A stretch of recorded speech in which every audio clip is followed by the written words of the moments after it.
This fan base is amazing. The city of Cincinnati is amazing, and I wouldn't want to be anywhere else. Desmond fakes a handoff, runs to the right. He's got all sorts of room to the 30, 25, 20, 15, 10, 5, touchdown!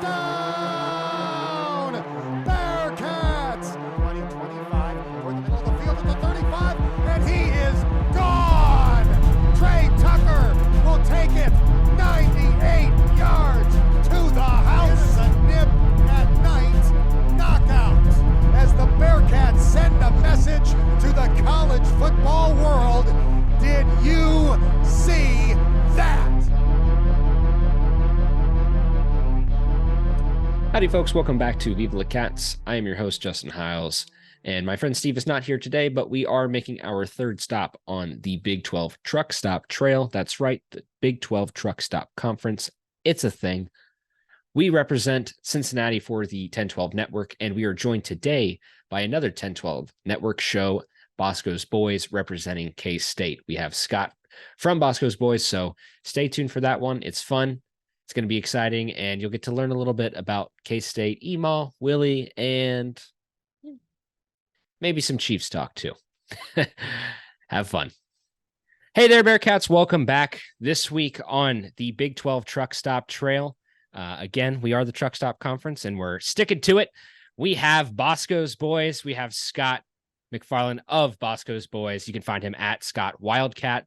Very straightforward, and at Boscoes Boys for the handles there. They are an affiliate of the 1012 Network, as are we, and their specific affiliation is to K-State.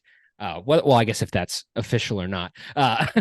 They are affiliated in fanship with K-State, so we'll put it that way. Scott, nice to have you on. Hey, I'm pumped to be on. I'm pumped to come on any show associated with the 1012 Network, and I believe this is the first one of all the new schools I have been on. So, you know, you beat BYU to the punch, beat Houston to the punch, beat UCF to the punch, all the four mountain, weirdos coming along as well. So I'm slowly checking off every single 1012 Network podcast. You're the first of the new ones, and I'm pumped to come on. And quite frankly, I'm pumped Cincinnati is in the conference. I've said a few things that have made Houston and UCF fans a little mad about maybe I don't think they should have been added. I'm just kidding. I have said that, but I have not ever said that about University of Cincinnati. So we'll take that as a compliment. I'm pumped to be on. Questionable head coaching hire, in my opinion, for football, but I'm happy you guys are here. Likewise, we're definitely happy to be here. It's been a gauntlet of a past year of just riding the highs of getting into the Big 12, finding out exactly how fun that's going to be, and then finding out the reality of it's probably not going to be as fun. I think we all understand that there's a bit of talent scaling. There's a bit of competitive scaling when it comes to what we've been used to and what we're going into. And of course, everybody new to the conference is going to figure that out really fast. I think there's a certain attitude that the rest of the existing Big 12 members might have, where they might see it's like, okay, they know what they're at. They know who they're, comparatively to. And so I think we're just in that question mark zone where we're waiting for September to just get around here so we can get this thing rolling and find out what we've got, especially for a team like Cincinnati, where there are so many question marks. But Scott, specifically for you, I wanted to ask, with Bosco's Boys, kind of how did it come around, and specifically, what are your ties to K-State? Basically, why am I talking to you here? Yeah, so I'm a third-generation Wildcat graduate. My grandfather got a master's degree of education. My dad and both of his brothers graduated from K-State with their undergrad. I graduated from K-State. My little brother graduated from K-State, got his post-grad degree at KU. He's actually a KU fan. House divided. My mom was the baby Jayhawk mascot when she went to KU. So, I'm a passionate K-State fan, grew up in the, stereotypical house divided that kind of entrenches me, kind of quips back and forth with my cousins and all that type of stuff. So just a passionate K-State fan. And I grew up wanting to be a sports talk radio host. I listened to DA, in the morning on 610 radio in Kansas City. He goes, I was like, man, this is what I want to do. And then I somehow convinced myself, oh, if you're being a sports talk host, you have to be unbiased. You have to just straight down the middle, like me being this kid thinking all this stuff. And well, that's BS. And then I kind of like, oh, they also don't like make any money unless they make it to the big time. So I'm like, all right, I'm going to get my degree in finance. I'm going to just have some corporate job and enjoy being a sports fan. My second cousin Grant, who was a former co-host of the show, he was a co-founder of the show. He texted me while K-State's in the NCAA tournament before they go on an Elite Eight run without Dean Wade. And he says, all right, hey, let's start a podcast. And I say, look, if we lose to UMBC, a 16 seed, being the second ever team to lose to a 16 seed, I don't want to do it. We'll wait and we'll do it before football season. We beat the Retrievers. Our very first episode was a Sweet 16 preview with the Kentucky Wildcats. We win that game. We both book flights to Atlanta thinking, hey, we're about to go to the Final Four, only to lose to Sister Jean in the Loyola Chicago. And it was devastating. But from that moment on, we were hooked. Been doing it for over 5 years. It's been over 5 years having at least one episode every single week. It's been just me for the last 2.5 years. But I love doing it. I love talking about K-State. Enough people listen that, hey, it makes it even more fun. We've built a really fun community. We call them the Boneheads. So it's just a fun community, and that's where we're at. And I don't know how long I'm going to continue to do it. It's just me. It's a lot of work, but as long as it's still fun, I'm going to keep doing it. And I don't know if that's going to be another 5 years or another 5 months, but it's a labor of love for sure.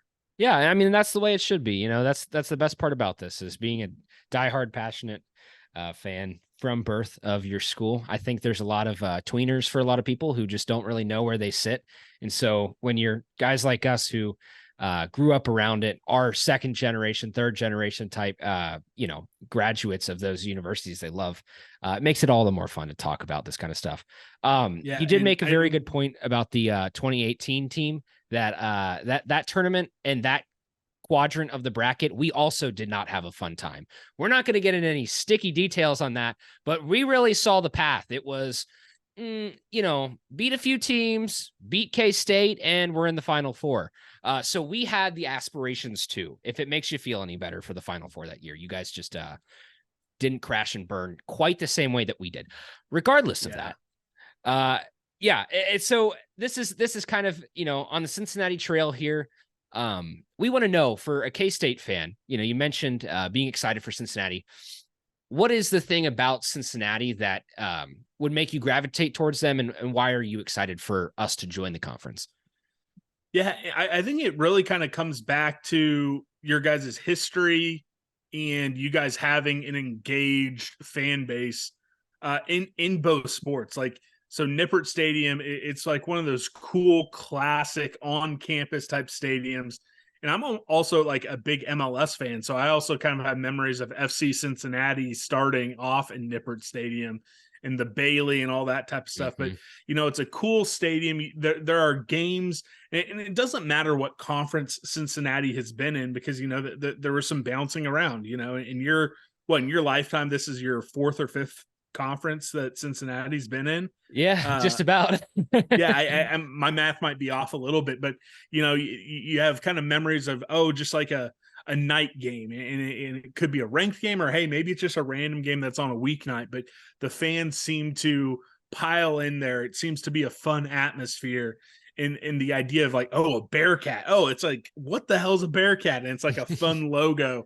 So there's like all those kind of like small things, but then you have the history with the basketball program. Like, hey, you've had some very high highs in both sports, a passionate fan base, a shared love of Bob Huggins. He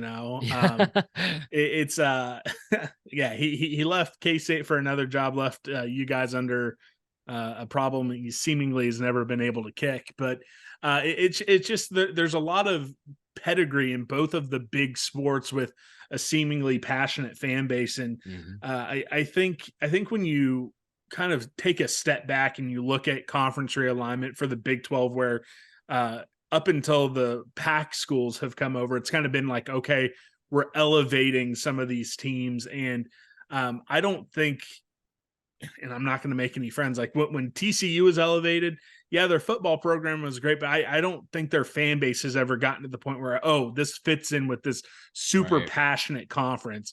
And I think UCF, yeah, okay, the bounce house, it's getting there, but it's not like there's this long history of it. Granted, young school, it is what it is, and Houston's never had that. So I get excited again.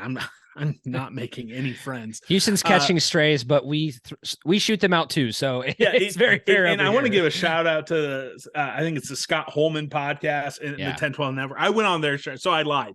I did go on their show before your guys's. Sorry, I'm a liar. And they're fun, but there's just something about Cincinnati that is like, okay, hey, they truly belong. Now, will you hit the ground running in either of the sports? My prediction is probably not, but I have no doubt that you will get there, and the fans kind of fit it. You're not going to have to grow into being a Big 12 fan base. Right. And that's definitely a thing I think we see ourselves as too, is like, looking at, BYU, they have a very passionate, very dedicated fan base. There's nobody who's ever going to knock them for that. UCF, I think we've started to see a lot of that too. As we've kind of grown accustomed to them. I think their ramp up, towards their run that they wished to have made the college football playoff. That's where we really started to feel the heat of like UCF fans and acknowledging that they existed, because, they were there, but we just didn't feel that in the same way. And of course, with Houston is Houston. Regardless, I think that's one of those things where, again, like we see ourselves, and we have seen ourselves since the splintering of the Big East, as a team that belongs in that, in that group. And we want to be on the inside. We want to be in that club. And so waiting in the American for as long as we did was tiresome, but it is a big payoff. And it's like, all right, all these years, and all the trials and tribulations of just having to sit through playing high school gyms, every single week, having to sit through playing empty stadiums every single week. Nippert's been like the pinnacle of that. The Fifth Third Arena has been the pinnacle of that in our conference. And so being able to go to a conference where other teams match that energy, and quite frankly, as we all would probably maybe not admit to because we're still getting there, but is very clear, other teams do that even better than us when it comes to especially basketball. Like, I mean, we bring the heat and we try to every week, but like, this is the thing that we're so excited about, is because we know that our arena is going to be rocking every single time. And so speaking, you kind of mentioned a little bit of the realignment. I don't want to go into a full-on thing because that could take hours. That's just a whole mess. But I guess essentially what I would ask you is, what was your knee-jerk reaction when the 4 teams got added, and then what was your knee-jerk reaction when this cycle another 4 teams, the 4 corners, have been added? Yeah, when I was livid. I was like tinfoil hat. I thought that ESPN, The Athletic, were trying to kill off the Big 12. And when the remaining 8 teams rallied together and said, okay, hey, we're going to do this, I think it was obvious that there was no part of me that thought, I thought it was always going to be Cincinnati, BYU, and UCF. I knew from the jump, hey, it's going to be these 3 schools, and it's going to come down to Memphis, UConn, and Houston, and we ended up with Houston. Ultimately, I think it was the right call. I don't think Memphis has any sort of real institutional desire to be a big-time player. Nope. FedEx can say, hey, we might cut some checks. There's nothing about the athletic department, despite Laird Veach leading it, and he's a former K-State guy, that they don't do what it takes to be up at that level. At that time, UConn football was talking about dropping down to FCS level instead of going independent. I don't think that they were really an option. So it made sense as the 4 schools. I was excited. I always kind of had a vision of like, okay, could we be going west? Like, what's going to happen with the Pac-12? And I had a little bit of apprehension of adding Cincinnati and UCF because it is kind of, yes, West Virginia's out there, but it does kind of create an imbalance with having just 3 out there. But ultimately, I thought to myself, okay, these are the 4 best schools to solidify the Big 12 in their future. Right. Fast forward, USC, UCLA are going to the Big 10. Instantly, at least in my corners of K-State fandom, the infatuation of the 4 corner schools. I tried to say the 4 mountain schools. That's what I was calling them until the 4 corners started taking over. I'm a bit of a geography I was like, it can't be the 4 corners if there's no New Mexico. Right. But ultimately, that became the apple of everyone's eye. Throughout the process, I got annoyed with Utah. I didn't want Arizona State at some point. Colorado by itself, they came over by themselves. I said this would be a failure in a bad move if you can't get Arizona as well. When it was looking like it was going to be Colorado and UConn, I was like, well, this was a mistake. This was your Mark's mistake. But you end up getting all 3 more to come, and it makes sense. And again, it kind of sucks that we can't just drop Cincinnati inside New Mexico, because again, all of a sudden we have 13 of the schools somewhat regionally associated, and then West Virginia, Cincinnati, and UCF are kind of on an island. But ultimately, I think things worked out about as good as it could for the Big 12, and just kind of surviving after that UT and Oklahoma leaving. I think Brett Yormark has made the credit, and Bob Bowlesby, to his credit, because he was the one who brought U4 in. I think that all the correct decisions have been made ever since that moment. Yeah, and I think I would agree with that too. Like, it's in this moment, like if the Pac-12 dissolves and it's starting to fall apart, of course, I was kind of saying this. I think the pin in the grenade coming out was obviously Colorado. I mean, the whole thing was it was foiled the second that UCLA and USC decided to go. But Colorado doing that just basically set forward motion to the rest of the ship sinking. And I think if you're Yormark in that situation, if you're the Big 12, you want to solidify, you want to be legitimate, you have to prove yourself. And the way that you prove yourself is saying, we're going to add some more teams and we're going to do the best quality teams that we can get. And of course, Oregon and Washington going to the Big 10, I think makes sense for them. That conversation's been had since UCLA and USC left, but ultimately, I think it puts everybody in a better position, and I am really excited for the future of the conference. I'm curious to see if Yormark decides to expand anymore. Personally, I don't think we should. I think we should just kind of be content for a bit. There isn't any reason. There's nobody pressing the throttle that's saying like, "Hey, I mean, what's the legitimacy for your conference?" I think everybody respects that now, and there's sort of that Power 5 has, we in the American love to call that.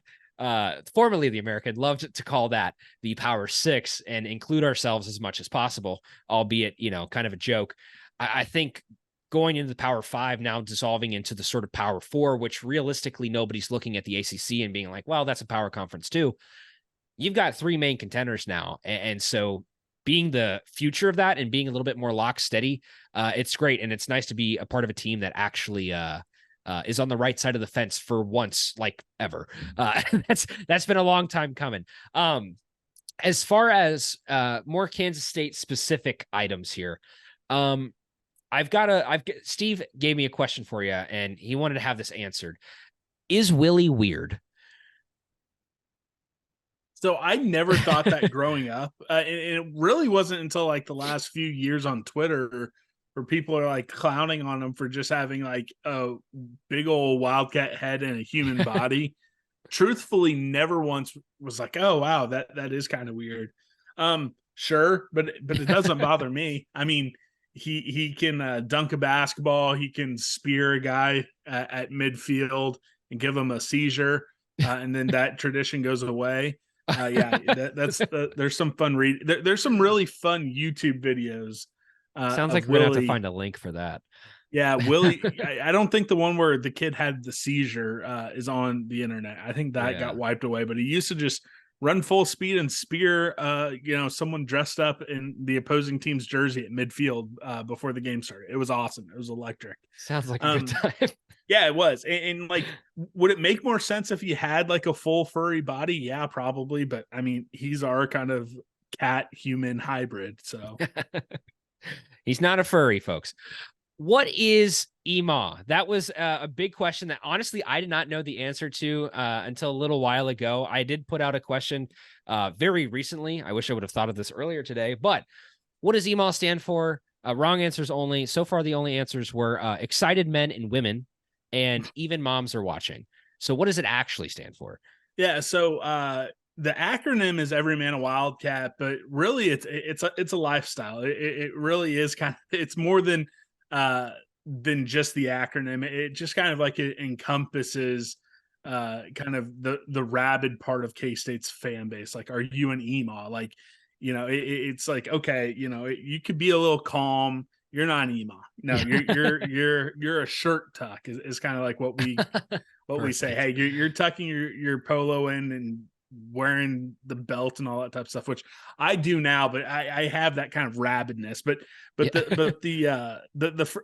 acronym is Every Man a Wildcat. There used to be a big banner in a Hearn field house that said that, and I don't know who first coined it. I don't know when it first came into the lexicon, but it's just an acronym for the phrase Every Man a Wildcat.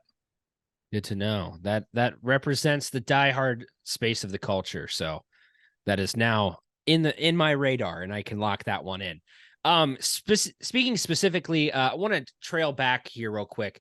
You mentioned Bob Huggins, and of course, Bob Huggins had a very, very, very short tenure with Kansas State and a little bit of a pit stop before making his way eventually over to West Virginia, coming out of Cincinnati. I'm curious, how do Kansas State fans recall Bob Huggins being there? Because there were Cincinnati fans who actually like bought K-State gear because they were such big Bob Huggins fans. And I don't know if you're familiar with this, but like in Cincinnati, there are people who still are not off the Bob Huggins high. Like, I mean, he changed their lives. He is their, like, they have shrines to him. And I don't get it. I mean, I understand it, but like, move on. What does K-State remember of that? Yeah, so I mean, he single-handedly, him and Delonte Hill and definitely no other sketchy means, brought K-State basketball back with one recruiting class. Now, Bob Huggins didn't get to coach any of them, but it was him, doing the off season of no NCAA restrictions, recruiting, and having Delonte Hill set up to bring in Michael Beasley. He was the point guy to get Bill Walker in. Again, at one point you had Kevin Love and Gilbert Arenas, verbally committed as well. You have the future greatest Wildcat of my lifetime, Jacob Poland, in that recruiting class as well. And it all was put together by Bob Huggins and his staff. And then he even came in and he got some grad transfers back when that was the only way you could be immediately eligible, and elevated the guys that were left over from the Jim Woldridge era and should have had us in the NCAA tournament. His 1 year was the first ever time in Big 12 history where a team won 20 games in the regular season, won 10 conference games, and finished fourth in the conference and got left out of the NCAA tournament. So he had that one great good season. I remember going to the NIT games, which we hosted in Bramlage, and it was an electric atmosphere. And then immediately after, when he left, I think he was a bit of a pariah. Folks were burning their Huggyville shirts and all that type of stuff. But when the recruiting class stuck together, when Frank Martin hit the ground running, I think any animosity, for the most part, for probably 85% of the fan base, went away. He was always cheered very loudly when he came back. I remember he gave Frank Martin a commemorative ball because maybe he had just won his 100th game or something when they played a neutral site in Wichita, Kansas, before they joined the Big 12. And they put together a nice little tribute video to him before tip-off for his induction to the College Basketball Hall of Fame before the game last year. So I think Bob Huggins probably has probably not anyone having shrines to him, but he is still was a very well-loved figure in Manhattan. I think a lot of K-State fans really wish he wouldn't have gone on live radio and said some of the things he said. As we all do here in Cincinnati as well. Yeah. And I think we all want him to get the help he needs because he is an alcoholic, despite what his daughter says on Facebook. Right. And we want him to be healthy and happy and live a very long life. But I don't think anyone hates him. But I do think it's like, all right, no one's going to walk around puffing their chests out singing his praises probably for another year or so. We're going to kind of let it lay. But overall, very positive memories of the 1 year of Bob Huggins. And so, you kind of you tapped on there too, with talking about sort of the success of basketball, turning things around, kind of getting to a nice point in time where you guys are sitting at currently. You're coming off of a few seasons of meh, and then all of a sudden you get this guy who I didn't have on my radar as much, who's an assistant head coach or an assistant coach, associate head coach under Baylor for about 2 decades, not really on the scene as much in my mind, immediately takes over at K-State. And next thing you know, the arenas are rocking. I remember seeing videos of that arena just going crazy. And I was like, not gonna lie, I didn't really know K-State was like this. And so it's crazy to see that turnaround. And so what has it been like under Jerome Tang, and what's the future look like under him as well? I mean, it was a much quicker turnaround than I anticipated. The Bruce Weber era, some of the highest highs and also the worst 3-year stretch in K-State basketball history. So he turned it around quicker than anyone thought. And I've said this on my show probably 3 or 4 times at this point. I think when you combine the trajectory of K-State football and K-State basketball, there's never been a time where the combined programs are on as hot a trajectory. I think Jerome Tang will be the man to bring a national title to Manhattan, Kansas. He is going to break an ungodly long Elite Eight losing streak. It's stupid. I think we've lost 8 straight in the Elite Eight, and the last 4 we were the better seed. It's wild. It should not be that hard to get back to a Final Four. But he's going to be, yeah. I mean, he's going to be the man to do it. I have no doubt about it, and I truly believe he'll be the man to, win a national title for K-State. And I don't think it's going to be next year. But I think it'll happen, hopefully before I die. I probably need to get back on the Peloton a little bit more and eat a little bit less bacon to make sure I can, see said national title. But I truly believe he will be the man to bring a national title to Manhattan, Kansas. And that's a very fair point too. I look at the way that program turned around overnight, and it's one thing to do that for a team that plays in any middle of the pack conference in basketball. It's another thing to do that in the Big 12, which is the premier basketball conference. I mean, I think the only conference that really has an argument for that would honestly be maybe the Big East, who has been, putting up some numbers. As much as we hate to say that in Cincinnati, they are very good. It is a quality conference. And as well too, I think the ACC is definitely up there, but I think now, again, not to jump back to realignment, but you add Arizona, you add so many of these other teams into this conference that just boost this basketball resume, boost this basketball history. This conference is the premier conference, and I don't think there's any doubt about it. There's no question about that going forward. And so I think that that's a really exciting point in time. And I think that, I personally, I thought K-State was going to the Final Four. I had them in my Final Four. I mean, everything looked rock steady. It just made sense. They turned around, they won some of the big games at the right time. And they had a head full of steam, and it was a lot of fun to watch them. And so I'm excited to watch them too. Coming up this next season, I'm trying to remember. I'd have to look at it again. I think we have you guys at home this year. but I don't think we have a home and home. I'd have to look at that again. It's been a minute since it's just in Cincinnati. That's what I thought. But regardless, it's an exciting time, clearly, to be a K-State fan. And so I wanted to jump over here to football as well. So again, everything's kind of hitting on all cylinders. You guys had a fantastic season, stole one away from TCU, number 3 TCU, right at the end of the season. Big 12 championship game, makes a lot of noise. And so from this season, what do you take away from that, and what do you look to going forward?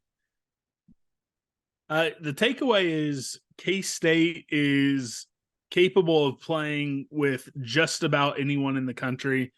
Again, we were up 10-3 on Alabama and had a pass that was just inches away from going in at halftime, 17-10.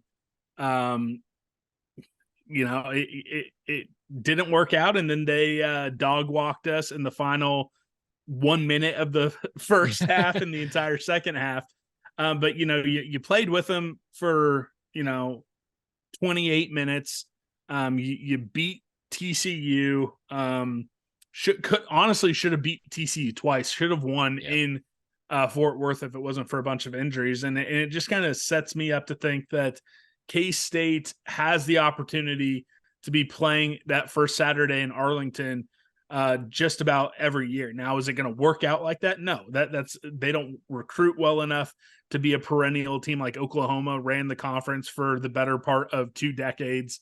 But they have the coaching staff and they recruit well enough that the development that they have in Manhattan, that they can be a Big 12 player and they can be a team that in the 12-team playoff maybe wins a first-round game.